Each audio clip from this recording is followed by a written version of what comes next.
Hello, Robert Skipiak here, and I'd like to start this off with a confession. I am a Trekkie. I am also a Hoovian. I'm also a hunter, a trainer, a duelist, even a brony. In all essays, I am a nerd, and proud of it. And in this day and age, you can see why when you have the Marvel movies being critically acclaimed and making millions upon millions of dollars. Video games being a multi-billion-dollar industry, and science fiction conventions, hundreds of thousands of people going to them each year. In other words, being a nerd today has never been so good.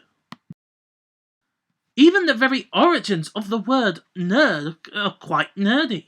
Coming from the Dr. Seuss book of all things, If I Ran the Zoo, the first recorded term nerd in any sort of context was, and then, just to show them, I'll sail to Catroo and bring back an Itchcook, a Breep, and a Brew, a Nurgle, a Nerd, and a Seersucker too. That is incredible. The first recorded term of the word nerd is in a Dr. Seuss book of all things. Now, what is nerdy, as to put it simply?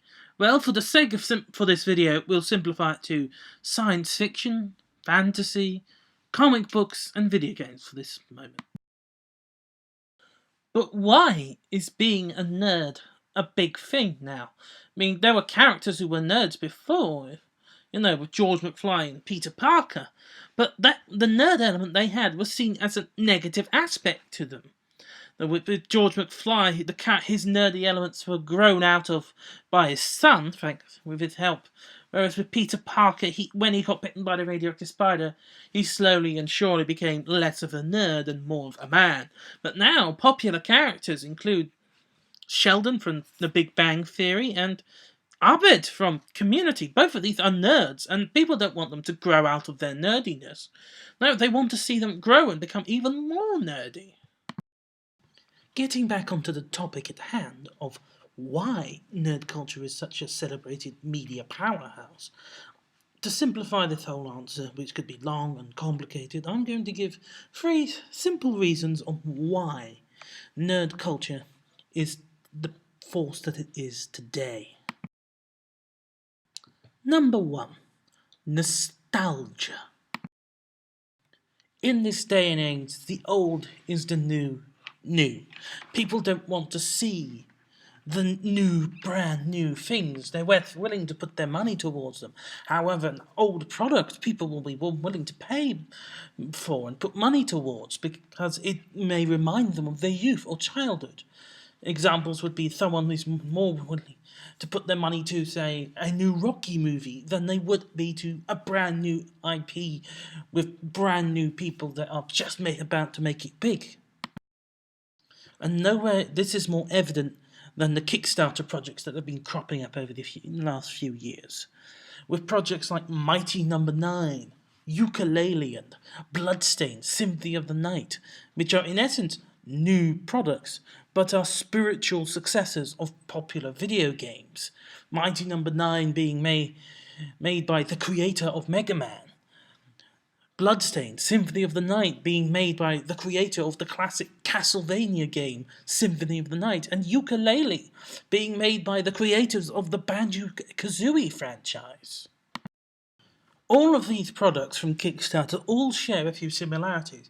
They're all spiritual successors to games, they all feature the main people behind the games, and they've all been told that this is not what people want. People don't want a game in the vein of Mega Man. They want first-person shooters. They do not want Metroidvania-style gameplay. They want sandboxes with completely nothing to do in them. And they definitely do not want 3D platformers, even though Ukulele has gone on to be the most successful Kickstarter project from the United Kingdom, making its funding within 38 minutes, which is unheard of. It's the fastest product in Kickstarter history to reach its funding. All in all, nostalgia is really one good big reason why nerd culture is the powerhouse of the now. Number 2, the kids have grown up. What do I mean by that? Well, it's because people who used to watch these programs when they were young have now gotten older, have now grown up, and they have disposable income, most importantly. And they want to do more than just buy the DVDs, they want to buy the toys, the merchandise, anything. And some of these people may have gotten degrees, may have even made movies. And two people that come to mind in this vein are Kevin Smith and Quentin Tarantino. Now, both of these are famously known to be massive movie buffs. Kevin Smith is known to be a massive comic book fan, and Tarantino has always admitted he is a big movie fan. There are many similarities between these two fine directors, and they both started off in the near same way, with both of them being given very small amounts of money from a film standpoint, with 27 grand being spent on Kevin Smith's Clerks and 50 grand being spent on Reservoir Dogs. And when they both succeeded and then were given normal-sized budgets of a few million, they just went mad.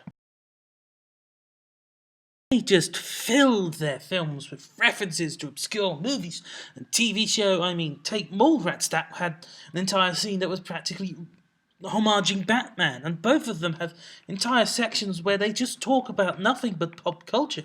One of the most iconic scenes in Clerks is where they discuss the ethics of destroying the second Death Star from Star Wars Return of the Jedi, of all things.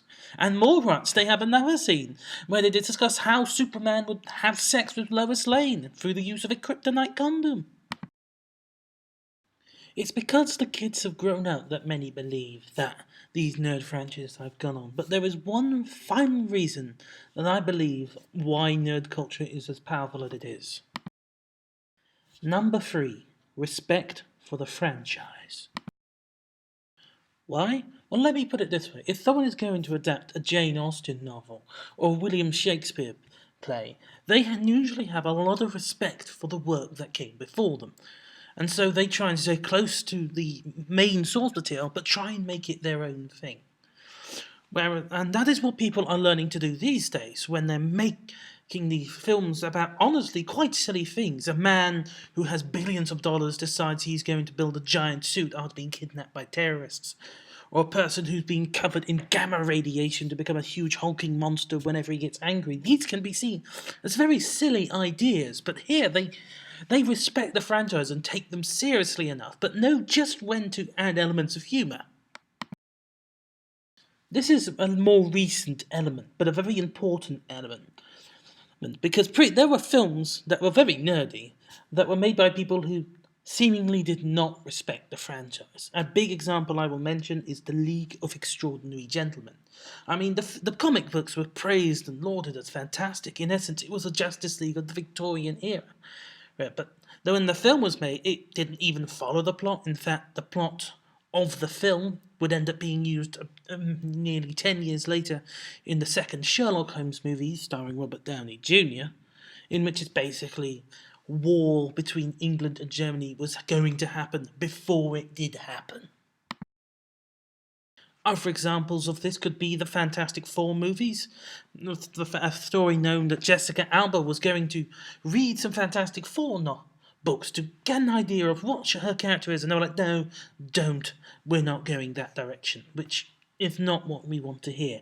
And the films, well, didn't. Yeah, we'll just leave it at that. But what I'm saying is that they didn't respect the franchises. They were just like, it's a movie, it's for kids, let's just throw money at it, blah-de-blah-de-blah. But now, you have films that honestly could not have been done at all previously. I mean, we now have a film where Earth's mightiest heroes have united to fight evil. We are getting a film in which Batman is going to meet Superman. But that could never have happened 20 or 30 years ago. But now, we're in the golden age of nerdiness. And it's because we respect nerdy franchises. It's because we respect it. We treat it as seriously as we would a Shakespeare novel, because it is work. It is good entertainment, and because of things, respect. We can get good things. We can make a fantastic show out of ponies with good writing and characterization.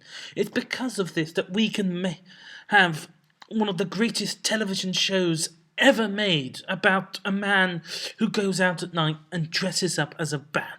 And it's because of this that nerd culture has become the powerful force that it is, because we know that there is quality there. There is quality, and where there is quality, there are fans, and where there are fans, there is a culture. Thank you for listening.